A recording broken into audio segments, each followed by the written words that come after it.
Dude, dude. Oh, what are you doing? Reading like the only good book that ever came out of this franchise for one. What do you mean you're reading? I mean, I'm trying to solve the games. What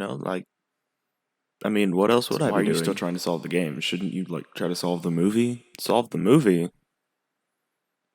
Yeah. The movie's pretty straightforward, right? No.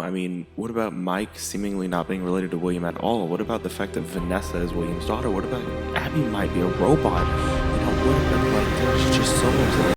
I think I'm just gonna start this video off by saying that this is not the games. This is whatever the movie's trying to tell. I'm just trying to piece together what the movie's trying to tell. FNaF is well known for the fact that its lore is not only confusing and wildly difficult to figure out, it's also vastly different based on whatever media you're consuming from the franchise. The games have a storyline, the books have another, some of the other books have a different storyline. It's a lot. It's very interesting though. And now the movie seems to be building its own story. But it stumped me. I'm completely lost. I have no clue what they're attempting to do here. I hope I'm not the only one and I don't look like an idiot, but good job, Scott. You had me at a loss for even thoughts. So this video is just, I guess, a dumpster fire of a theory that I started, and it was going on a good path, but I hit a roadblock. I hit a dead end. I need help with it. I have a lot of theories in the back of my mind, just moving around. The first one that I really went in depth with, Mike Schmidt in the movie isn't an Afton. Before you throw tomatoes at me, type my IP in the comments. It was going well at first, so here's just the script that I had. Just go with this. I explain where I kind of hit a roadblock. So first of all, what do we learn about Mike in the film? He's unable to keep a job long due to issues with his behavior. He has unresolved past issues that are constantly messing with his mind. His little brother was kidnapped when he was 12. His mother and father are no longer around, and he takes care of his 10-year-old sister, Abby. The two details I want to focus on the most are the fact that his little brother is gone and his parents are out of the picture as well. We know that his little brother was kidnapped, and in the film, Mike says that he can't remember the face of who took him, but he knows that he's seen that face. Later in the movie, we learn that the man that took his brother was William Afton, who also worked under a different name, Steve Raglan, as Mike's career counselor. Before looking into who Mike could be related to, I tried to link him and Afton, and it came with a lot of issues. Number one, why wouldn't they recognize each other? You could go with the explanation that Mike has memory issues, memory loss due to traumatic events, and he doesn't remember his actual father. That's fair.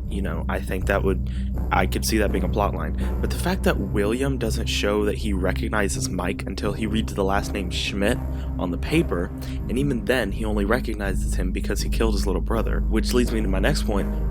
Why would he kill Mike's younger brother when that would also be his son? Why would he kidnap him at that too?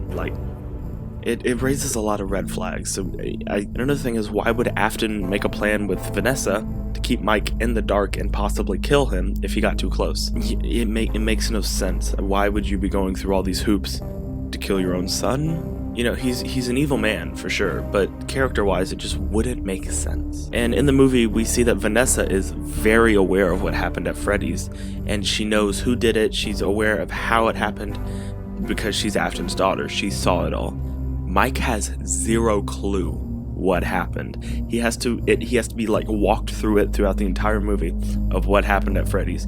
So if Vanessa, being related to Afton, would know, wouldn't Mike too? I think it's made abundantly clear that Mike is not an Afton, at least not yet. Who knows? They could pull an entire plot twist where it was all memory games and boom, he's an Afton the entire time. I wouldn't put it past Scott. In the third book of a novel, he revealed that the main character was a robot the entire time. If Mike isn't an Afton, who is he? As Mike explains, his mother passed away and his father just couldn't deal with it. That's all he says about his father. Looking at it like that, it seems heavily implied that his father took his own life. In The Silver Eyes, the main character Charlie has a younger brother who was abducted when she was a kid, which then led to her parents no longer being in their lives. We also learned that it was William who took her brother. Sound familiar at all? Meaning, Mike is Henry's son. I don't like it either. I hate it, in fact. I don't like how it feels like they swapped the characters, where it feels like Henry has, a 3-child family and William has a 1-child family. It feels like they swapped it. I don't like it at all. But it's where the evidence is kind of taking me. So just kind of walk with me here. I know this seems insane and highly inaccurate, but do you know what franchise we're dealing with here? In the books, Henry's kid is a robot. In the game, she's a puppet. Who's to say that it's a full 180 in the movie, and it's the night guard of the first game? You know, like,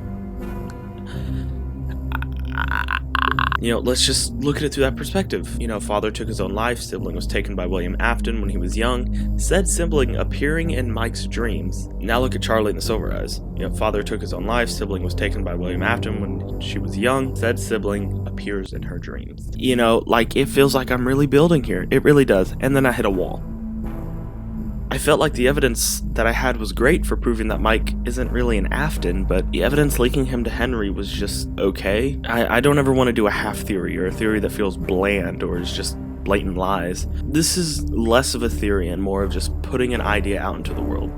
Kind of just planting a seed for some ideas to come along to expand on this. I believe it's a fun idea. There's just not a lot of evidence for it yet. I read that the sequel's in pre-production. Not sure how true that is, but hopefully it means a sequel in 1 to 2 years from now, and hopefully it sheds some light on what we can expect from Mike's family tree. I'm sorry if this video seems short or pointless. I really didn't know where else to go with this, and I wanted to put something out just to kind of get an idea out there. I have a few more ideas in the back of my mind of where I could go on different things, but none of them have presented as a full-blown good theory to me. Thank you all for watching. I really appreciate it. I hope you guys enjoyed this kind of idea, me just kind of throwing this out there. If you guys have any idea that could kind of further prove my point, please let me know. I'd love to hear them. I'll be working tirelessly to bring you some more theories and ideas because, well, I have quite a few about this film. I will see you guys later in the next video. Thank you all for watching. Please hit the like button, subscribe if you're new, and hit the bell to get notified on my next uploads. And I'll see you all later. Bye bye.